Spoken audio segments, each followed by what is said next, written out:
in the Twin Towers said, quote, "I am really glad this man's evil is off this earth forever."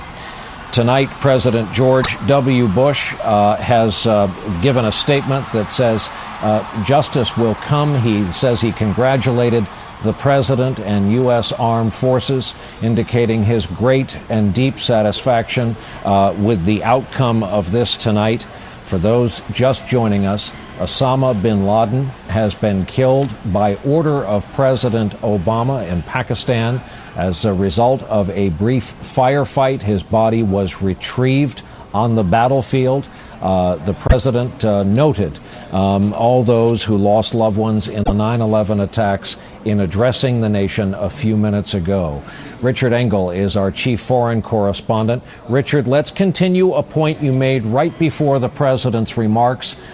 You correctly said Americans are about to learn a lot more about something called JSOC, the Joint Special Operations Command, the division of the U.S. military almost unto itself, draws from all the other divisions, gets all the top secret and experimental hardware, things, elements like U.S. Navy SEAL teams, Army Rangers, and the like. We're going to hear a lot more about JSOC in the coming days. Over the last decade, JSOC has really come into its own as a division of the United States military. Always we know about the Army, Air Force, Navy, Marines. We all know the song. JSOC over the last decade, during this period of the global war on terrorism, has become a force unto its own. And the only way that Osama bin Laden would have been captured in close quarters or killed, as it turns out to be the case, in close quarters, was if American Special Operations Forces were on the ground fighting in, we're talking maybe 50, 100 yards proximity, and that is the only kind of operation that could have been carried out by somebody like JSOC. When I was listening to that speech, I heard one statement by President Obama. He said, when America sets its mind to something, it can do whatever it wants to do. And that was something that across the Middle East, across the Arab world, across the globe, in fact, people had started to doubt. The United States launched a war against Osama bin Laden after 9/11, but it hadn't been able to accomplish this. And we had sacrificed an incredible amount. We had security at airports. We had wars in Iraq, in Afghanistan that cost $1 trillion or more. Yet people around the world said, why can't the United States catch this one single man? And now, after all of this effort, the United States proved that it can do that. And I think that's going to be an incredible boost, not only for the U.S. military and the morale of the soldiers, but the United States' prestige around the world. And it goes back to that force, JSOC. And I think over the next few days, next few weeks, there are going to be many articles describing just exactly the kind of effort that this Special Operations Command, an unacknowledged military command of the U.S. military, actually put forward. And we should acknowledge the late retired four-star General Wayne Downing, who was in Baghdad with both you and me. Richard is considered the modern-day father of JSOC and did not live long enough to see this achievement by his men and women tonight. Roger Cressy is a veteran of the National Security Staff in the White House of President George W. Bush. He's with us from Washington tonight. Roger, your former boss, of course, would very much have liked to have been the one to make this announcement during his 2 terms in office. 2 wars were launched in the name of 9/11. People will always debate over the Iraq War being an elective war after that attack. But, of course, the first CIA boots were on the ground in Afghanistan. Roger, the question for you, knowing the apparatus of national security, we already go through things like airport security because of Osama bin Laden. How will people notice anything different as Monday dawns across this country? Well, Brian, first I go back to the morning of 9/11. I was there in the White House, in the Situation Room, watching as our world changed and thinking how long would it take before we finally killed bin Laden. I thought it was going to be a matter of days, maybe a matter of weeks. It took us 10 years. And this is a moment of triumph. This is a moment of celebration for us. But as we said, the threat is not going to go away.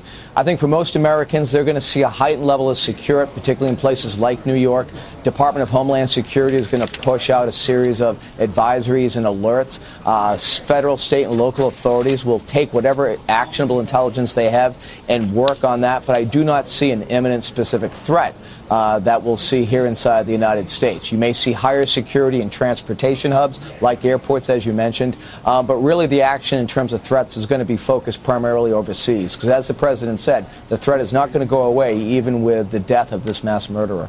Roger Cressy, thank you for being with us. Andrea Mitchell in Washington has more on the news we're covering tonight, the announcement by the president of the death of Osama bin Laden. Andrea?